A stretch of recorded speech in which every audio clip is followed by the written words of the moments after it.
Hello বন্ধুরা, তোমাদের জন্য চলে এসেছি আজকে আবার একটা নতুন ভিডিও নিয়ে। তাহলে চলো দেরি না করে শুরু করা যাক। আজ আমরা শিখব সাবজেক্ট এবং প্রেডিকেট সম্পর্কে, ঠিক আছে? আর আমি আশা করছি যে আজকের এই ভিডিও দেখার পর থেকে তোমাদের আর সাবজেক্ট এবং প্রেডিকেট নিয়ে আর কোনো অসুবিধা হবে না। তোমরা নিজেরাই বুঝতে পারবে যে কোনটা সাবজেক্ট কোনটা প্রেডিকেট ওই বাক্যের মধ্যে। তাহলে চলো বন্ধুদের সঙ্গে শেয়ার করে বাকিদেরকেও দেখবার সুযোগ করে দাও। তাহলে শুরু করছি। প্রথমে জেনে নেওয়া যাক যে সাবজেক্ট কী।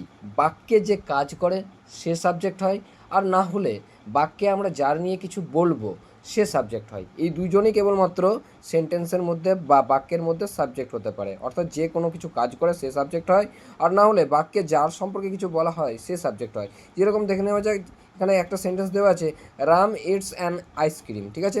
রাম একটা আইসক্রিম খাচ্ছে, তাহলে এখানে কাজটা করছে কে, খাচ্ছে এটাকে রাম, তাহলে রাম কিন্তু এখানে সাবজেক্ট, ঠিক আছে?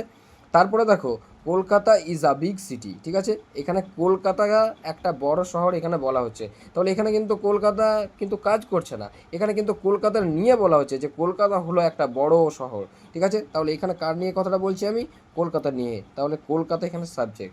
এবং এই সাবজেক্টকে বাদ দিয়ে যা কিছু পড়ে থাকবে, অর্থাৎ সাবজেক্টে নিয়ে আর যা কিছু আমরা এবার বলবো সেটাই কিন্তু প্রেডিকেট হবে। মানেটা কি, যে এখানে বলছি যে Ram it's an ice cream, Ram এখানে আইসক্রিম খাচ্ছে, তাহলে কে খাচ্ছে, রাম খাচ্ছে। কি খাচ্ছে, এখানে কিন্তু পুরোটাই কিন্তু প্রেডিকেট বা অবজেক্ট, ঠিক আছে?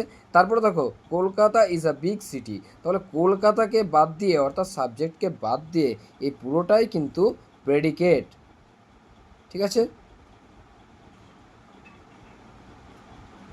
তাহলে বাক্যে যার সম্পর্কে কিছু বলা হয় বা বাক্যে যে কিছু কাজ করে সেই সাবজেক্ট হয়, এবং সাবজেক্টের নিয়ে আমরা যা কিছু বলবো পুরোটাই কিন্তু প্রেডিকেট হবে, অর্থাৎ সাবজেক্টকে বাদ দিয়ে কিন্তু পুরোটাই প্রেডিকেট হবে। তাহলে চলো বেশ কিছু এক্সারসাইজ দেখে নেওয়া যাক, তাহলে জিনিসটা আরও ক্লিয়ার হবে।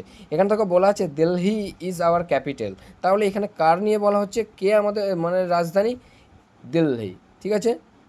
তাহলে এখানে সাবজেক্ট হলো দিল্লি, এবং বাদবাকি যে পুরোটাই আছে ইজ আওয়ার ক্যাপিটাল, এখানে কিন্তু পুরোটাই প্রেডিকেট, ঠিক আছে? তারপরে দেখো, ইন্ডিয়া ইজ আওয়ার কান্ট্রি, তাহলে এখানে কার নিয়ে কথাটা বলছি আমি, এখানে আমরা ভারতের নিয়ে কথা বলছি, তাহলে ইন্ডিয়া এখানে কিন্তু সাবজেক্ট, এবং যে পুরোটাই রয়েছে ইজ আওয়ার কান্ট্রি, এটা কিন্তু পুরোটাই প্রেডিকেট, ঠিক আছে?